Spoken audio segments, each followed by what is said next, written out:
দেহরক্ষী সাইগাল হোসেনের সঙ্গে টুলু মণ্ডল কাণ্ডের সম্পর্ক কোথায়? এই প্রশ্নই এখন মাথাচাড়া দিচ্ছে। কেননা টুলু মণ্ডলের কালো ধনের সন্ধান করতে গিয়ে শনিবার বোলপুরের সাইগাল হোসেনের ফ্ল্যাট বাড়িতে হানা দেয় পুলিশ। 22 ঘন্টা তল্লাশি ও জিজ্ঞাসাবাদের পর তাকে গ্রেপ্তার করা হয়। গ্রেপ্তার করার পর আজ রবিবার সিউড়ি আদালতে তোলা হলে পুলিশের তরফে 7 দিনের পুলিশি হেফাজত চাওয়া হয়। আদালত 7 দিনের হেফাজত মঞ্জুর করেছে। আর এই ঘটনার পর আইনজীবী জানিয়েছেন, সাইগাল হোসেনের থেকে বিপুল পরিমাণ জমি জমার সম্পত্তির দলিল, 12 লক্ষ টাকার বেশি নগদ, 800 গ্রামের মতো সোনার অলংকার উদ্ধার করা হয়েছে। কোথা থেকে এলো এই বিপুল সম্পত্তি? টুলু মণ্ডলের সঙ্গে তার সম্পর্ক কোথায়? সরকার পক্ষের আইনজীবী বিভাস চ্যাটার্জি জানিয়েছেন, পুরোটাই তদন্ত সাপেক্ষ, সব তদন্ত করে দেখা হচ্ছে।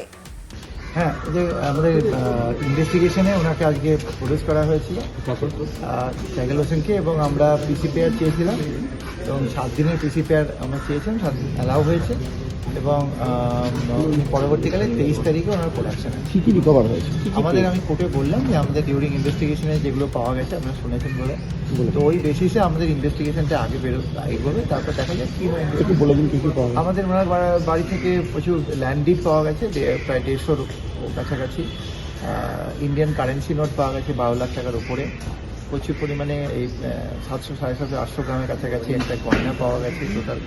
প্লাস ইন্ডিয়ান আরব এবং পাকিস্তানের কারেন্সি পাওয়া গেছে।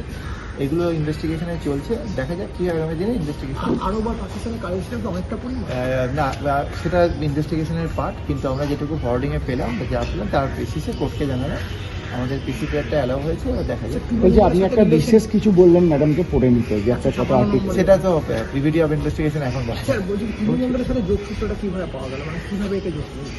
আমাদের ডিউরিং ইনভেস্টিগেশনে যোগসূত্র, ডিটেলস বলা পসিবল না আর কি, খুবই